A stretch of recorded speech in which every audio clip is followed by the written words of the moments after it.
Hey, I'm CryptoBo, and today I'm doing a short review of the SecuX V20. Nice little hardware wallet. Well, I don't know if little is the correct word, because it's kind of hefty, actually. But I'm going to talk about the pros, I'm going to talk about the cons, and, let's get into it. As always, we have a link provided in the description. This one gives you 15% off if you want to go to the store and get yourself a SecuX. Unfortunately, and I'll give you a little bit of a spoiler alert, I don't know that I can actually recommend this wallet in its current state for a lot of reasons that I'll get into in the second half of the review. So be sure to stick around for that. It's a little hefty, a little heavy. Comes with a neat little bag. Would you look at that? So if an attacker is trying to steal your wallet, they know exactly where it's at. You should fill this, by the way, with rocks to confuse and disorient robbers. Okay, bit of a long cord. Again, I have a MacBook that only has USB-C ports. Maybe that's more of a commentary on how shitty it is to only have USB-C ports, but this, useless to me. Okay, passphrase hidden wallets. So this is a guide to how to set up a hidden wallet, which may or may not actually work. Recovery seed phase, place to write your recovery seed phrase. Notably, not a space for the 25th word, which is how you create the secure wallet, hidden wallet. And also it doesn't fold. I would have preferred that it folded. Comes with a nice little quick start guide if you need that sort of thing. Let's see. So it's been in a box for quite some time. Will it just turn on? Oh, it will. Look at that. Comes charged. Okay, I'm going to get started. I'm going to enter my PIN. Okay, so I've created my PIN and now I'm choosing a name for my device. Asks you if you want to set up a new or existing wallet. I'm going to choose new, even though existing, generating your own seed phrase is probably security best practice. Okay, now I'm going to write down my 24-word seed phrase, like a good boy. Okay, and so now it's going to ask me to confirm the words that are in my 24 seed phrase. I hope it doesn't make me confirm all of them, but it might. Okay, it did make me confirm all of them. It's pretty easy to use. It's designed so that people can use it right out of the box without a lot of cryptocurrency experience and without a lot of knowledge about cryptocurrency. I don't know that that's ultimately a good thing, but it is pretty seamless to set up. Second thing that I like about it is that it allows you to create not only a 24-word seed phrase to seed your different wallets and everything like that, but also a 25-word or a 25th word to create secret wallets and hidden wallets that you can use to confuse attackers and robbers. Third thing I like about it, comes with a military-grade Infineon secure element chip, which is where all your private keys are stored. And so that can be verified secure. So even though there are some negatives to it, it is true that it's not going to be leaking your private keys. It's battery powered with a 7-hour battery life when fully charged. It also has Bluetooth connectivity so that you're going to be able to send transactions on the go. This is a little heavy and doesn't really fit in a pocket, so you'd have to be carrying like a purse or a backpack or something like that in order to actually make full use of that sort of mobile functionality.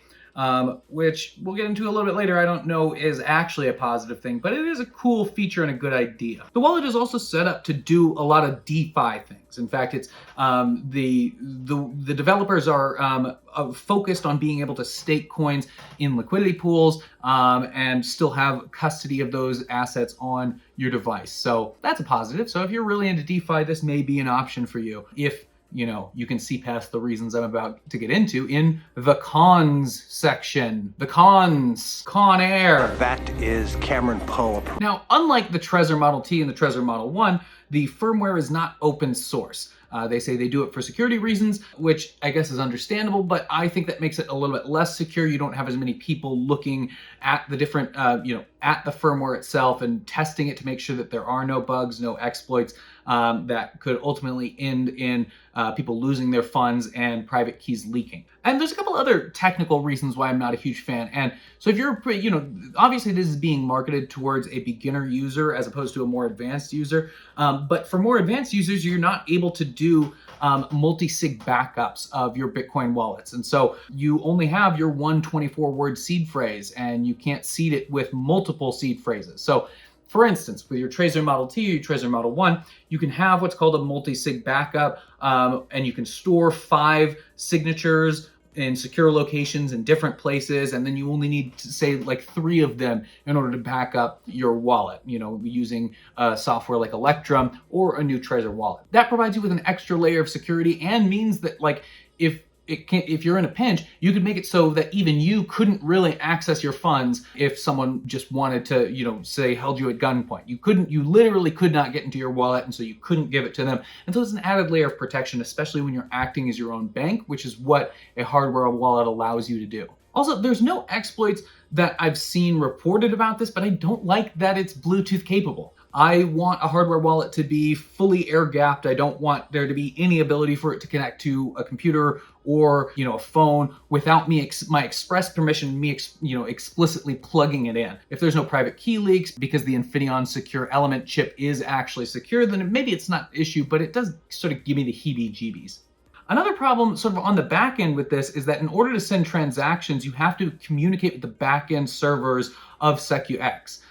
Because they don't have like a native app, it's all web apps. It means that it's a little bit more mobile. You can access it on any operating system and any phone, for instance, but it means that you have to communicate with their web servers in order to send transactions, which means that you're exposing your public keys to a lot of different sockets and a lot of different layers of the web stack as your computer or your phone is communicating with those servers, which could potentially expose the hidden public keys, which would sort of make it irrelevant that you had created a hidden wallet in the first place with that 25-word seed phrase.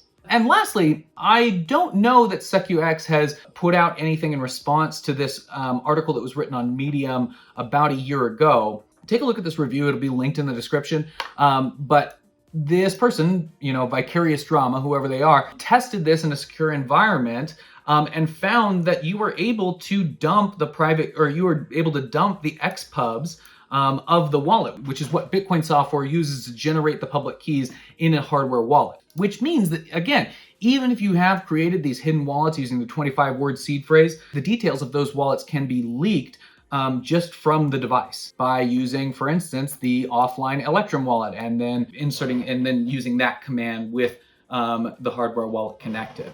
Now, all that said, I wouldn't write off SecuX forever. They seem like they have good technology and a lot of good ideas. I hope that they end up putting up wallets that deal with a lot of these security concerns and privacy concerns that I've outlined above and that some other people have outlined in Medium articles, for instance.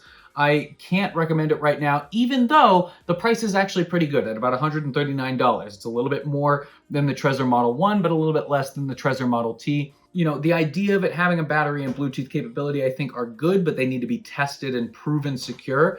And one of the best ways to do that would be to open source the code. But unfortunately, all the code right now is still closed source for security reasons. I guess that's their prerogative, but unfortunately it means I cannot recommend this wallet. And if you want to learn more about, some of the wallets that I do recommend, you can go look over at this playlist here. And if you want to learn a little bit more about crypto security, then click this playlist over here. I'm Crypto Bo. Thanks for watching. Stay safe out there. It's a little hefty, a little heavy.